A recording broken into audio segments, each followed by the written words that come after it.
For Wheeling University Athletics, I'm Zach Ziegler. Hello, everyone, and welcome to another edition of the Patrick Stanton Show. Currently joined by Wheeling University head track and field coach Patrick Stanton. And Patrick, another big day for you guys on the track at the Otterbein Snow Globe event. Talk a little bit about that event overall for you guys and how it went. Yeah, thank you. It was pretty much exactly what we wanted to get out of it. Like I mentioned to you last week, we really just kind of need to bust the rust off a little bit from break, get back into the competition mindset, and just kind of see where we were at coming off a break.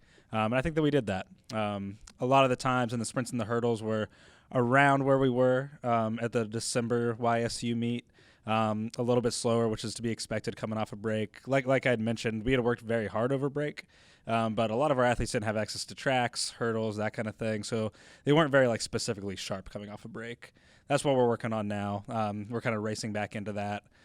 So for them to be basically where they were coming off a break, we were pretty excited about that. So it's good to get some individual wins and just kind of get back into the season. And one of the stars for you guys on the track, Caroline Fodor, she won the 400-meter and the 800-meter. What's made her so successful in this early portion of the year? Yeah, I mean, it's really just a testament to her hard work. We took a big investment this year in just raising her mileage, kind of going more into the distance aspect of the 800. She's trying out the mile this year, so she's getting a lot more volume and kind of just racing her aerobic threshold. It's funny, we were really just kind of using this meet as almost like a workout. The original plan was to run the 400 for a little bit of speed. That's not really an event that she's focusing on right now. We're not really that's not a primary focus of her training right now. We're just kind of using it for fun and to get back into shape a little bit for speed. And she ended up having a really good day, running pretty close to her indoor PR for the event. We know she's going to be a good 4x4 leg for us, and for her to come back and 50 minutes later run basically her indoor PR for the 800, we're pretty excited. And for your field athletes, a chance for them to get back out there and compete. One of the stars, Camilla Graham, in the shot put, wins the shot put. Talk about her and what she did on the day. Yeah, she had a very solid day. She was in high jump and shot put, so she's doing a little bit of going back and forth. But yeah, for her to come out first day off of break and to throw, not too far off of her PR and to do well against some good competition, we were really excited. And then overall, field events getting their first time out, I believe. Talk about them and what it was like for them to just be competing in their events. Yeah, I think it was a big learning experience for them, especially those who are in both high jump and long jump, or long jump and some of the sprints and hurdles events. A lot of our jumpers are multi-event athletes. They do sprints, they do hurdles, they do other jumping events. Some of them throw. So it was a really good lesson for them in going back and forth between different events. Freshman Tara Perry tore it up. She did great in the high jump, great in the long jump.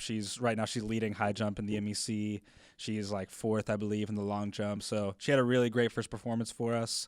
Brian Van Dusen has some very good jumps for long jump.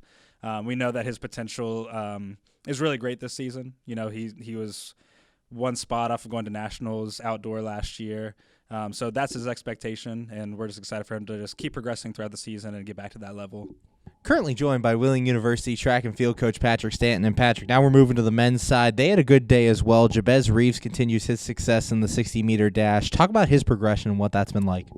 Yeah, he's definitely one who it's okay, he was very close to where he was at YSU in December. Coming off a break, he was another one. He worked really hard. He kept aerobically fit, but he wasn't able to get to a track a lot. So it's just about getting back into that racing sharpness. I don't think it'll take long. I wouldn't be surprised if here in the next couple of weeks he'll, hopefully PR, break his school record, and just further his likelihood of being able to go to the national championship in March. And then you mentioned him a little bit earlier, Brian Van Dusen. He comes out on the field side, gets an individual championship there. Talk about his meet and what was that like for him? Yeah, he had a solid first meet back. The big thing with Brian over these next couple of weeks as we get into indoors, just being able to stay consistent, because he wasn't able to stay as consistent over break.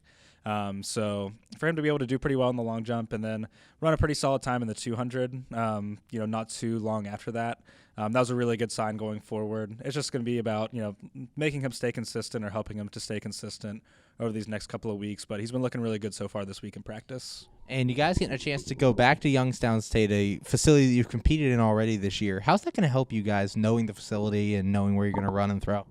Yeah, I mean, Youngstown puts on a great meet. That's why we go there so often year after year. It's great competition. It's an awesome facility. We're getting to the point where even though our team is pretty young, they're getting really used to the facility, so they're comfortable there. That's especially important in the field events, the throws, the long jump, to be able to just know the area well and know the throwing circles, know the long jump pit, and be more comfortable with it and be able to visualize it. I think it's going to help us out a lot. And for you guys, as you move through the season, what are some of your goals for this meet, and what are you looking for your athletes to do this time out? Yeah, I mean, track is weird. We go into meets and our goals aren't necessarily to win or whatever or beat certain teams. Our goals are really more focused on the end of the season, to finish a certain spot at the conference championship, to get certain people into the national championship. So we really approach every regular season meet as, okay, what does this individual or this event group need to get one step closer to that goal? So looking at this meet, we kind of got our feet wet at Otterbein last weekend, got back into shape a little bit coming off a break. So we really just want to make that next step further. We've got some people coming out of health and safety protocols, as they say in the NBA. So we'll have some new people competing who didn't compete last week. We'll have some people just, I think just being a little bit sharper and a little bit fitter. We've got our distance runners back in action. Caroline was the only one who raced last week, and she'll be in more, proper events this week and having some bigger goals as well. Thanks, Patrick, and good luck this week. Thank you. For Wheeling University Athletics, I'm Zach Ziegler.